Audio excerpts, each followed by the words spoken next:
There is something fundamentally different about the alcohol our ancestors drank.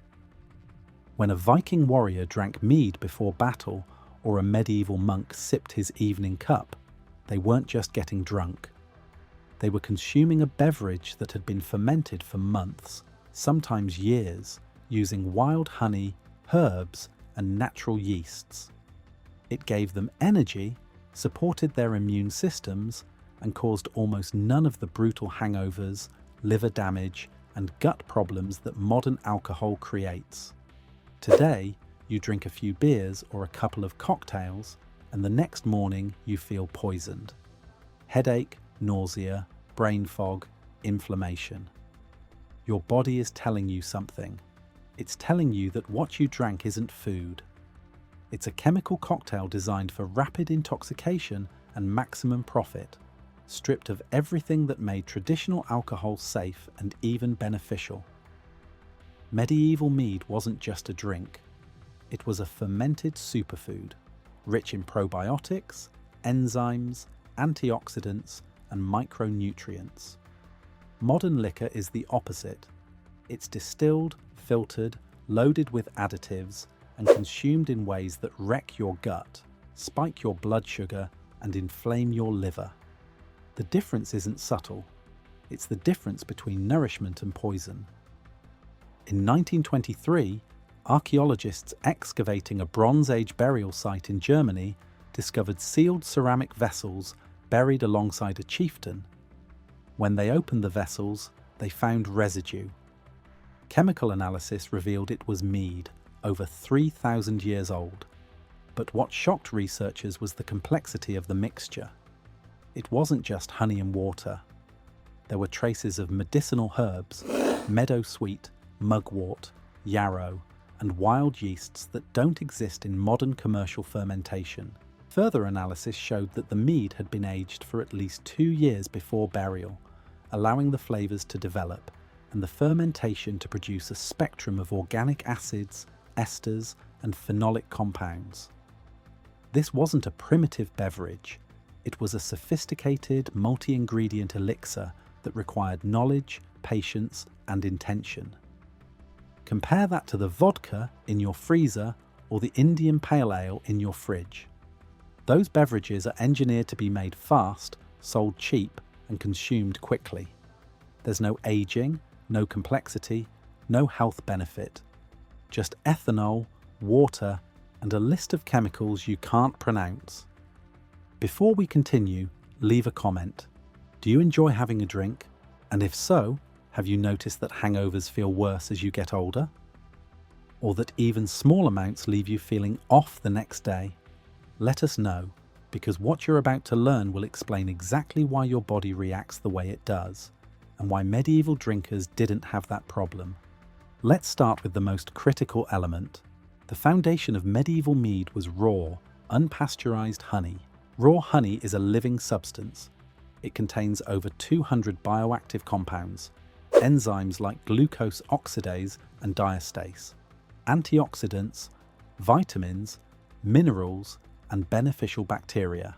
When you ferment raw honey, those compounds don't disappear.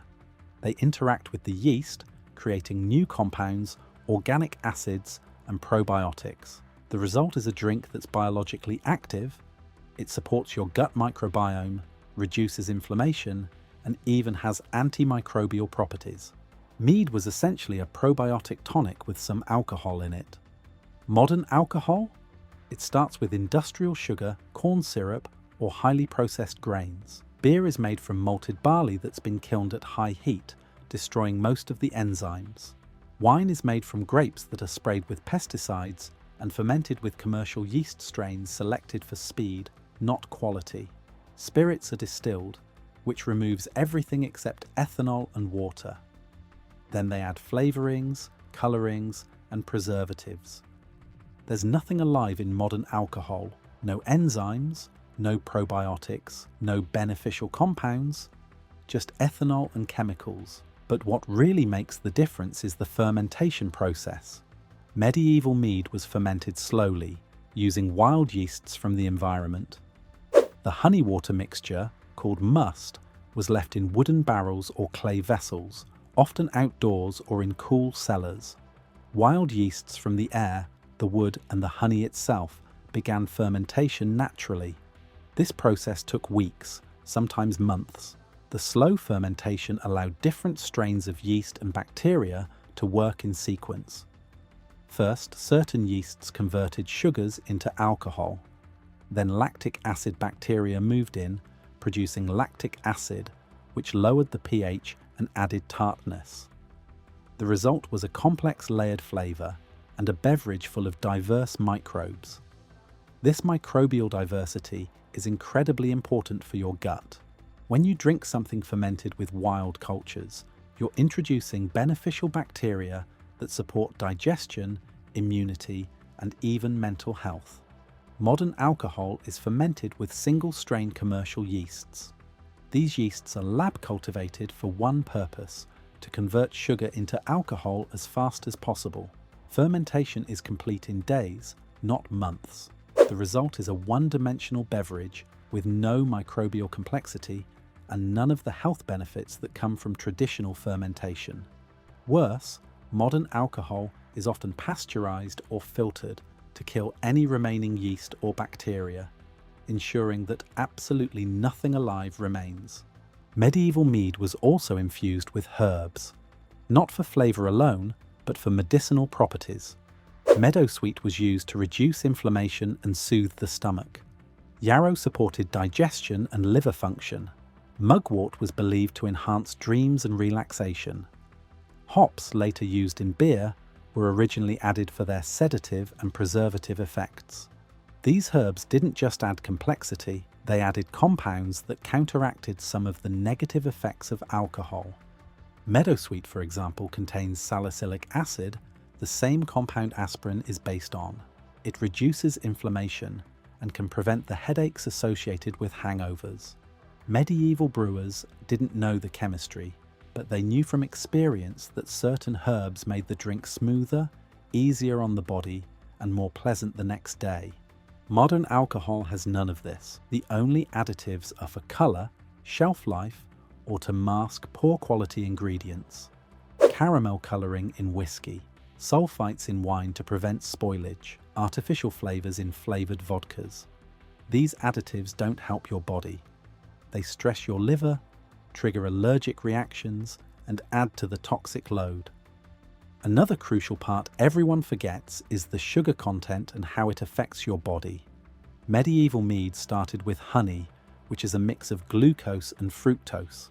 But during the long fermentation, the yeast consumed almost all of the sugar, converting it into alcohol, carbon dioxide, and trace compounds. The final product was dry or semi-dry, meaning very little residual sugar remained. This is crucial. When you drink alcohol with low sugar, your blood sugar stays relatively stable. There's no spike, no insulin surge, no crash. Medieval mead was consumed slowly, sipped over hours during feasts and gatherings, allowing the alcohol to be metabolized gradually. Modern alcohol is loaded with sugar. Wine can have 4 to 12 grams of sugar per glass. Sweet cocktails, margaritas, daiquiris, piña coladas can have 30 to 50 grams. Even beer has residual sugars from unfermented malt. When you combine alcohol with high sugar, you create a metabolic disaster. The alcohol is prioritized by your liver because it's toxic and needs to be cleared immediately. While your liver is processing the alcohol, the sugar floods your bloodstream. Insulin spikes to deal with it, and the excess is converted into fat and stored in your liver. This is how you get fatty liver disease, not from fat, but from alcohol and sugar overwhelming your liver's capacity. Medieval drinkers didn't have this problem because their drinks were dry and consumed slowly. Let's address the issue of distillation. Medieval Europeans did not have distilled spirits. Mead, ale, and wine were all fermented, not distilled. Fermented beverages max out at about 12 to 18% alcohol because the yeast dies when the alcohol concentration gets too high. This natural limit meant that you couldn't drink yourself into oblivion quickly. It took time and volume. By the time you consumed enough mead to be dangerously drunk, your stomach was full, and you naturally stopped. distillation changed everything. By the 16th century, distilled spirits, brandy, whiskey, vodka, became common. Distillation concentrates alcohol to 40% or higher. You can consume a massive dose of alcohol in a single shot. Your liver can process roughly 1 standard drink per hour. When you drink spirits, you can overwhelm that capacity in minutes. The result is acute toxicity, cellular damage, and brutal hangovers. Medieval drinkers didn't have access to spirits, so they couldn't accidentally poison themselves the way modern drinkers do routinely.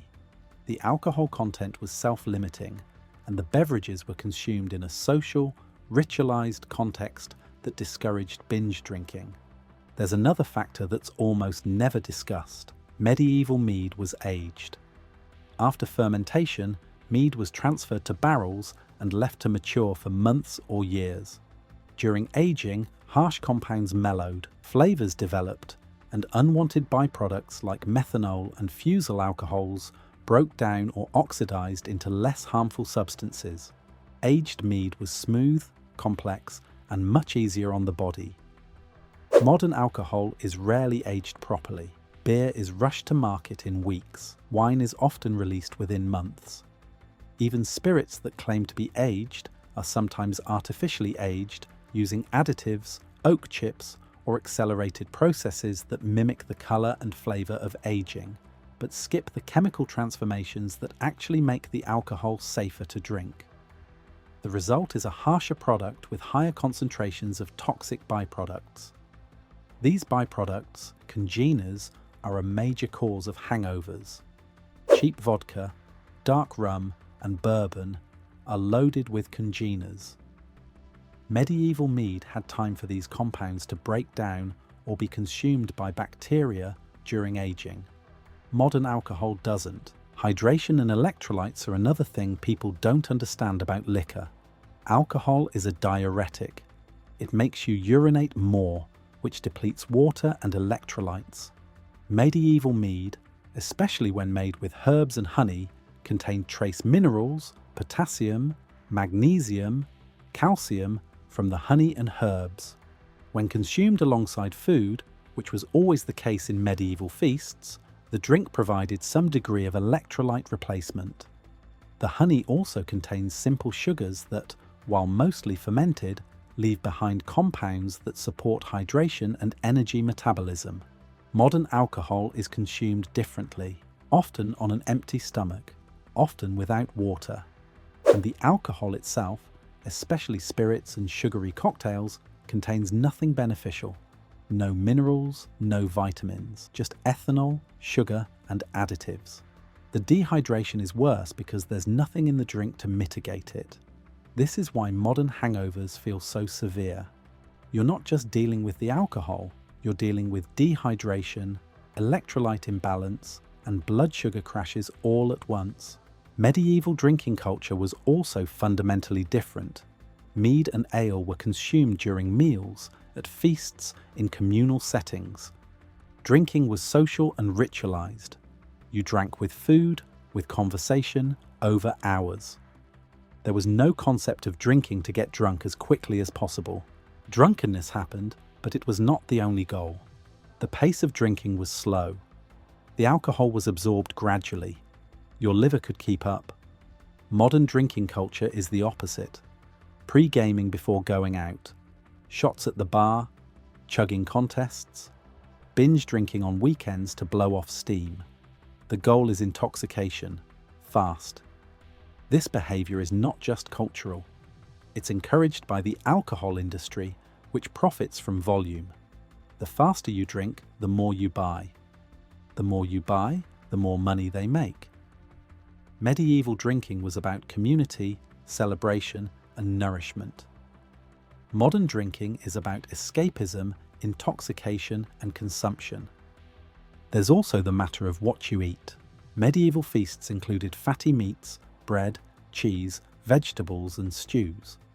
These foods slow the absorption of alcohol, coat your stomach, and provide the nutrients your liver needs to process the alcohol. Fat, in particular, is critical. It delays gastric emptying, meaning the alcohol stays in your stomach longer and is absorbed more slowly. Medieval drinkers always ate when they drank. Modern drinkers often don't. Drinking on an empty stomach, or with only salty snacks like chips or pretzels, means the alcohol hits your bloodstream fast and hard. There's no buffer. Your blood alcohol spikes, your liver is overwhelmed, and the damage is immediate. Eating fatty, protein-rich foods with alcohol is one of the simplest ways to reduce its harmful effects. Medieval people did this instinctively. We've forgotten it. While it matters what you eat, the quality of the ingredients matters even more. Medieval honey came from bees that foraged on wildflowers, herbs, and trees in unpolluted landscapes. The honey was raw, unheated, unfiltered. It retained all of its enzymes, pollen, and propolis. The water used to make mead came from wells, springs, and streams. It was clean, mineral-rich, and free of chlorine, fluoride, and industrial contaminants. The herbs were wild harvested or grown without pesticides. Every ingredient was as pure as nature provided. Modern alcohol starts with compromised ingredients. Honey, if it's used at all, is often heated, filtered, and sometimes adulterated with corn syrup. Grains for beer and spirits are grown with pesticides, herbicides, and synthetic fertilizers. Grapes for wine are sprayed heavily. Water is treated with chlorine and other chemicals. The base ingredients are already contaminated before fermentation even begins. Then, during processing, more chemicals are added. Fining agents to clarify beer and wine, often derived from fish bladder or animal gelatin. Stabilizers. Preservatives. The final product is a chemical cocktail, not a natural beverage. Your liver has to process not just the alcohol, but all of these additives. It's no wonder modern alcohol makes you feel terrible. Another underappreciated factor is the alcohol-to-nutrient ratio. Medieval mead had alcohol, but it also had nutrients. B vitamins from the yeast, antioxidants from the honey and herbs, minerals, enzymes. Your body could use those nutrients to help process the alcohol. Modern alcohol is empty calories. It provides energy in the form of ethanol, but zero nutrients. In fact, alcohol actively depletes your body of nutrients. It interferes with the absorption of B vitamins, magnesium, and zinc. It damages the lining of your gut, reducing your ability to absorb nutrients from food. Over time, regular consumption of modern alcohol creates nutrient deficiencies that make you feel worse, age faster, and become more susceptible to disease. Medieval drinkers, consuming small amounts of nutrient-dense mead with food, didn't face this problem. The drink supported their health rather than undermining it. There's one more factor, and it's invisible but powerful: intention. Medieval mead was made with care, with ritual, with respect for the process. Brewers were often monks, skilled craftsmen, or village elders. They treated the fermentation as something sacred. They blessed the barrels, chose auspicious days to start the brew, and tended the fermentation carefully. Whether or not you believe in the spiritual dimension, the practical result was a product made with attention, patience, and quality ingredients. Modern alcohol is made in factories. It's a commodity. The goal is efficiency, volume, and profit. The product is designed to be consumed fast and replaced quickly. There's no care, no craft, no respect. You can taste the difference. You can feel the difference, and your body knows the difference. So what do you do if you want to drink the way medieval people drank? First, choose quality over quantity. Drink less, but drink better. Look for small batch meads made with raw honey and traditional methods. They're expensive, but they're worth it. If you drink beer, choose unfiltered, unpasteurized ales from craft brewers who use traditional techniques. If you drink wine, Look for organic, biodynamic, or natural wines made with minimal intervention. Avoid cocktails with sugary mixers. If you drink spirits, choose high-quality aged varieties and sip them slowly. Always drink with food. Fat and protein are your friends. Eat before you drink, and while you drink, stay hydrated. Drink a glass of water for every alcoholic beverage. Add electrolytes if you can. Pace yourself. Medieval feasts lasted hours. Give your body time to process the alcohol. Don't chase intoxication. Chase enjoyment, flavor, and the social experience. Better yet, make your own mead. It's simpler than you think. Raw honey, clean water, wild yeast or a quality brewing yeast, and time. Mix honey and water, add yeast, let it ferment for weeks or months, then bottle and age it. You control every ingredient, you know exactly what's in it, and you'll create something far superior to anything you can buy. The process itself is rewarding. It connects you to a tradition that stretches back thousands of years. And the final product will be something you can drink with pride, knowing it's nourishing your body instead of poisoning it. The medieval peasant raising his horn of mead wasn't just drinking to get drunk. He was participating in a cultural ritual, consuming a beverage that had been crafted with care, that supported his health, and that connected him to his ancestors. Modern alcohol has lost all of that. It's been reduced to a delivery system for ethanol, optimized for profit and speed. The result is a wave of liver disease, gut problems, addiction, and chronic illness. The statistics are horrifying. Deaths from alcohol-related liver disease have doubled in the past 20 years. Young people in their 30s are developing cirrhosis. This didn't happen with medieval mead because the beverage was fundamentally different. It was made with integrity, consumed with intention, and integrated into a lifestyle that supported health. If you're getting value from this, hit that like button and subscribe. We're uncovering the traditional practices that the modern food and beverage industries have buried. The medieval brewer understood that fermentation wasn't just chemistry, it was transformation. It turned simple ingredients into something greater. Modern industrial alcohol does the opposite. It takes potentially good ingredients and degrades them into a product that harms you. The science is clear.